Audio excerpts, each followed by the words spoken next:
میں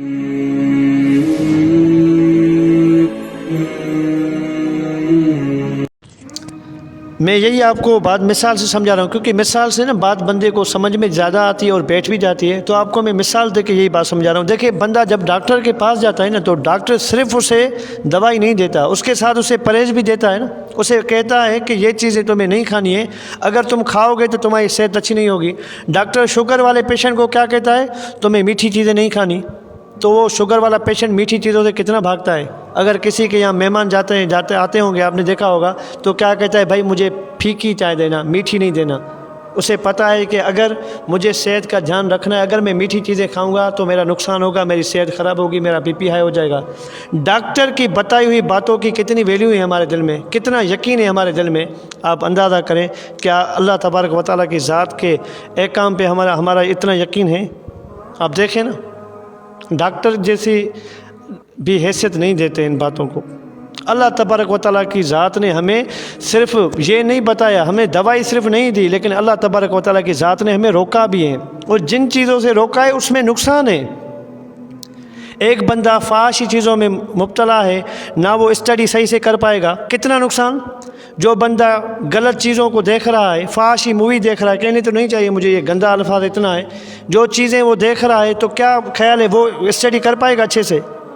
سارا دن ڈپریس رہتا ہے۔ سائنس کہتی ہے جو بندہ یہ چیزیں دیکھتے ہیں نا، گندی چیزیں بندہ دیکھتا ہے، تو وہ ڈپریس ہی رہتا ہے سارا دن، اس کے خیالات نہ کسی کام میں دل اس کا کرتا ہے، سارا دن سست رہ کے کسی کونے میں پڑا رہتا ہے، بس سارا دن ڈپریس۔ اس کی وجہ کیا ہے؟ اس کی سب سے بڑی وجہ کیا ہے؟ بد نظری۔ اور اللہ تبارک و تعالیٰ کی ذات نے ہمیں سورۃ النور میں فرمایا، اے ایمان والو، آپ اپنی نگاہوں کو نیچے رکھو۔ آپ کو نہیں دیکھنا اگر کوئی لڑکی جا رہی ہے غیر محرم ہے، آپ کو بات بھی نہیں کرنی، بات تو الگ کی بات، آپ کو دیکھنا ہی نہیں ہے، غیر محرم سے اتنا تعلق آپ کو رکھنا ہی نہیں ہے۔ آپ اندازہ کریں کتنی کوتاہی آج اس میں۔ آج تو بد نظری اتنی عام ہے تو اس کو گناہ ہی نہیں سمجھتے، کافی لوگ اس کو گناہ نہیں سمجھتے۔ ایک بندہ بیمار ہو، اور وہ ایک بندہ بیمار ہو، اس کو ٹائیفائڈ ہو جائے، جہاں اس کو ڈینگی ہو جائے، اور وہ خود کو بیمار ہی نہ سمجھے، تو یہ سب سے بڑا نقصان ہے نا۔ جو بندہ خود کو بیمار نہیں سمجھے گا، وہ علاج کیسے کروائے گا؟ ایک بندہ کہے بھائی میں بیمار ہوئی نہیں، میں علاج کیسے کرواؤں؟ علاج تو ہوتا ہے جو بندہ بیمار ہو نا، میں تو ٹھیک ہوں۔ ایک بندہ بد نظری کر رہا ہے، اس کو گناہ ہی نہ سمجھے، تو مجھے پتہ ہے یہ کتنا بڑا نقصان ہے۔ کیا مرنے کے وقت اس کو کلمہ نصیب ہوگا؟ اسی حال میں، جس حال میں زندگی فرماتے ہیں، جس حال میں آپ زندگی گزاریں گے، اسی حال میں آپ کی موت ہوگی۔ بد نظری اتنا بڑا نقصان ہے، آپ کے ایمان، آپ کے اندر کا اتنا صفایا ہو جاتا ہے، آپ کو پتہ بھی نہیں چلے گا۔ سالوں کی گئی محنت ایسے ضائع ہو جائے گی، آپ کو پتہ بھی نہیں چلے گا۔ اس لیے تو قرآن کریم میں دل نہیں لگتا، اس لیے تو نماز میں من نہیں لگتا، اس لیے تو مسجد جانے میں دل نہیں کرتا۔ کیوں نہیں کرتا؟ بد نظری کی عادت لگ گئی ہے، بد نظری کی عادت لگ گئی ہے۔ کبھی سوشل میڈیا کے ایپ کے ذریعے وہ دیکھ رہا ہے، کبھی پڑوس میں بیٹھا ہوا ہے، کسی شاپ پہ بیٹھا ہوا ہے، کوئی گزر رہا ہے، اس کو دیکھ رہا ہے۔ میرے عزیزو، بڑا گناہ ہے یہ، توبہ کریں اس سے، بھاگیں ان چیزوں سے۔ اللہ تبارک و تعالیٰ کی ذات نے زنا کے لیے کیا لفظ فرمایا؟ ولا تقربوا الزنا، زنا کے قریب ہی مت جاؤ۔ یعنی جو ذرائع ہیں جس کے ذریعے سے یہ خیالات آپ کے دل میں آتے ہیں، جس کے ذریعے سے آپ ان چیزوں میں ملوث ہو جاتے ہیں، وہ چیزیں بھی آپ کو نہیں کرنی۔ اور پہلا ذریعہ کیا ہے؟ نگاہ ہے، نگاہ۔ آپ یہاں بیٹھے ہیں نا، میں آپ کو اگر کہوں، سپوز مثال دے کے آپ کو سمجھا رہا ہوں، آپ کو میں کہوں آپ اپنے ابو کو یاد کریں، دیکھو آپ کے ذہن میں آپ کے ابو کی تصویر آ رہی ہے نا، تصویر آ رہی ہے نا۔ میں آپ کو یاد کروں، آپ اپنی آپی کو یاد کریں، آپ اپنی سسٹر کو یاد کریں، تو آپ کے ذہنوں میں ان کی تصویریں آ رہی ہیں نا، یعنی آپ نے ان کو دیکھا ہے نا۔ اگر میں آپ کو کہوں اپنے استاد کو یاد کرو، تو آپ کے استاد کا چہرہ آپ کے سامنے آ جائے گا۔ کیوں آپ کے استاد کا آپ کے سامنے چہرہ آ رہا ہے؟ کیونکہ آپ نے ان کو دیکھا ہے۔ جس چیز کو آپ دیکھتے ہیں نا، اس کا عکس آپ کے دل میں آ جاتا ہے۔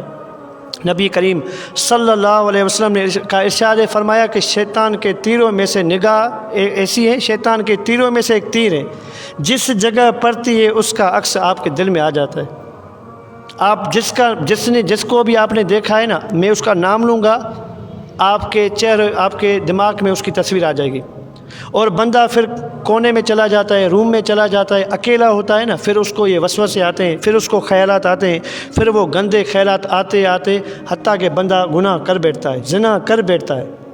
اگر بندہ دیکھے ہی نہیں، کسی چیز کو دیکھے ہی نہیں، تو آپ مجھے بتائیں وہ گناہ کرے گا؟ غیر محرم عورت کو دیکھے ہی نہیں تو اس کو خیال ہی نہیں آئیں گے۔ خدا کی قسم ابن کثیر فرماتے ہیں جس بندے نے اپنی نگاہوں کی حفاظت کی وہ اپنے دل میں اللہ کی محبت محسوس کرے گا، دل میں سرور محسوس کرے گا۔ آج دل زندہ نہیں ہے، مرے ہوئے دل ہیں۔ فرماتے زندہ دل تو وہ ہیں جس کے دل میں اللہ کی یاد ہو، اور اللہ کی یاد ایسی پاک ہیں، ایسی پاکیزہ، اللہ خود پاک ہیں تو وہ اس پاک دل میں ہی آئیں گے۔ جس دل میں دنیا کی محبت نہیں ہوگی، جس دل میں غیر اللہ کی محبت نہیں ہوگی، اور اس کی محبت کی سب سے بڑی دلیل کیا ہے؟ آنکھوں سے دیکھنا۔ آنکھوں سے دیکھنا، آپ دیکھیں گے دھیرے دھیرے سے اس کی محبت آپ کے دل میں آتی چلی جائے گی، آتی چلی جائے گی۔ پھر بندہ ان چیزوں سے محروم ہو جائے گا، ان لذت سے محروم ہو جائے گا جو اللہ تبارک و تعالیٰ نے انعام قرآن کریم میں بیان کیے ہیں۔ کیوں مزہ نہیں آتا؟ آپ کبھی قرآن کریم کے سامنے بیٹھ کے دیکھیں کتنا دل کرتا ہے آپ کو قرآن کریم کو پڑھنے کا۔ اگر دل نہیں کرتا نا تو بد نظری کے عادی ہو، دل نہیں کرتا نا تو یاد رکھو بد نظری کے عادی ہو۔ یہ اس لیے ہو رہا ہے۔ آپ دیکھیں رمضان المبارک میں کچھ لوگ قرآن کریم کی تلاوت کرتے ہیں، اکثر کرتے ہیں ماشاءاللہ، لیکن وہ پہلے والی فضا نہیں رہی۔ فجر کے بعد لوگ بیٹھتے تھے قرآن کریم کو لے کے، عصر کے بعد لوگ بیٹھتے تھے قرآن کریم کو لے کے، نمازوں کا زیادہ اہتمام تھا۔ آج کیوں نمازوں میں مزہ نہیں ہے، نفل میں مزہ نہیں ہے، تہجد کی توفیق نہیں ملی؟ کافی لوگ کہتے ہیں نا صحیح تہجد کی توفیق نہیں ملتی، میں کوشش تو کرتا ہوں اٹھوں لیکن میرا من نہیں ہوتا، پھر سو جاتا ہوں۔ کیوں نہیں ہوتی توفیق؟ اس کی سب سے بڑی وجہ کیا ہے؟ خدا کی قسم سب سے بڑی وجہ تہجد سے محروم کی، تہجد سے نامحروم کی تو سب سے بڑی وجہ کیا ہے؟ وہ بد نظری ہے۔ آپ نے بد نظری فیس بک پہ دیکھیں، فیس بک پہ کتنے لوگ بیٹھے ہوئے ہیں سارا دن فضول ان کا وقت جا رہا ہے، کبھی فیس بک پہ، کبھی ٹک ٹاک پہ، کبھی یوٹیوب پہ، فضول اپنا وقت ضائع کر رہے ہیں۔ میرے عزیزو یہ بڑا گناہ ہے، اس سے توبہ کریں، اس سے بچیں، اپنے آپ کو بھی بچیں، اپنے بچوں کو بھی بچائیں۔ آپ اپنے گھر میں دیکھیں ہر بندے کے بعد، یقین جانیں اب تو اتنی موبائل پھیل گئی ہے، ہم موبائل سے منع نہیں کرتے، موبائل کو غلط استعمال سے منع کرتے، بد نظری کو منع کرتے۔ جو غلط اسٹیٹس لگاتے ہیں آپ ان کو میوٹ کر دیں، کیا ضرورت ہے ان کو دیکھنے کی؟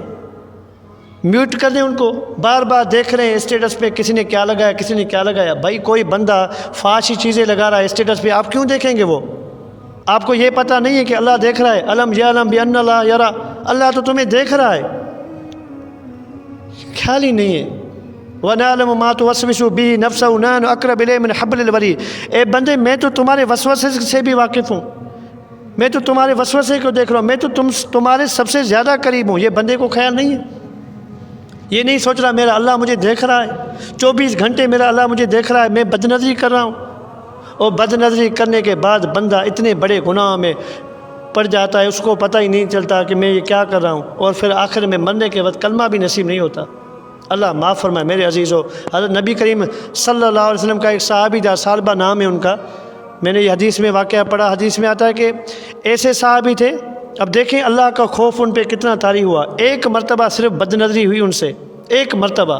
اور حدیث میں آتا ہے اگر ایک مرتبہ آپ سے بد نظری ہوئی، آپ نے کسی غیر محرم کو دیکھا اور پھر آپ نے گردن جھکا دی اللہ کے خوف کے لیے، نہیں یار مجھے نہیں دیکھنا، دل تو میرا بھی کرتا ہے میں دیکھوں لیکن اللہ میں نہیں دیکھوں گا، آپ نے اللہ کے خوف کی وجہ سے آپ نے اپنی گردن جھکا دی، اپنا منہ دوسری سائڈ کر لیا، حدیث میں آتا ہے آپ کے سارے گناہ اللہ نے معاف کر دیے اللہ کے خوف کی وجہ سے۔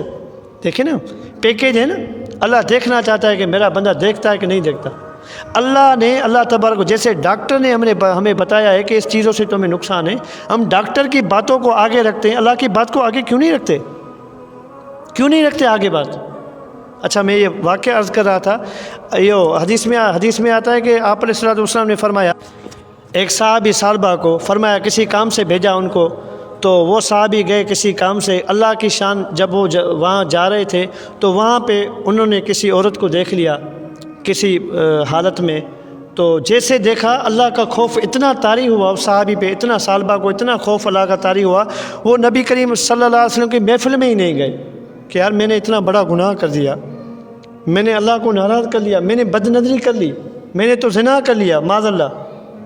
ایسے بھاگے وہاں سے، ایسی ڈور لگائی اور اللہ کے نبی کے پاس نہیں گئے، 40 دن تک وہ اللہ کے نبی کے پاس نہیں گئے۔ ہمارے نبی کریم صلی اللہ علیہ وسلم نے حضرت عمر رضی اللہ تعالیٰ عنہ کو حضرت سلمان فارسی کو بھیجا کہ بھائی دیکھو سالبہ کہاں گیا ہے، میں نے تو اسے فلاں کام کے لیے بھیجا تھا، اتنے دن ہو گئے یہ کہاں گیا ہے۔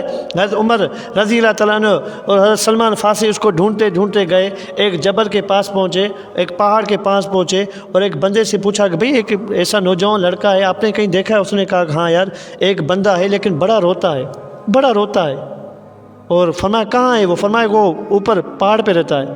تو پھر حضرت عمر رضی اللہ تعالیٰ اس کے پاس گئے اور دیکھا وہ صحابی، مطلب ایسے سمجھو ایک بندہ بڑا موٹا ہو اور اچانک سے آپ دیکھیں وہ بندہ پتلا ہو جائے، آپ کہیں گے یار کیا ہوا تمہیں؟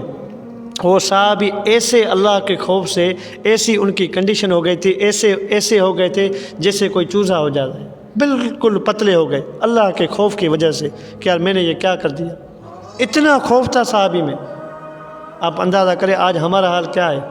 بد نظری کو تو گناہ ہی نہیں سمجھتے، یہ نہیں سمجھتے کہ یار یہ میں نے اتنا بڑا گناہ کر رہا ہوں، میرا اللہ مجھے دیکھ رہا ہے، مجھے ان آنکھوں کا حساب دینا ہوگا۔ میرے اللہ نے آنکھیں مجھے اس لیے دی تھی کہ میں اللہ کو ناراض کروں، بد نظری کروں۔ کتنی فضول چیزیں دیکھنے میں، ولاگ دیکھ رہے ہیں، فضول ولاگ دیکھ رہے ہیں وہ بھی فضول، ان میں کوئی فائدہ نہیں ہے۔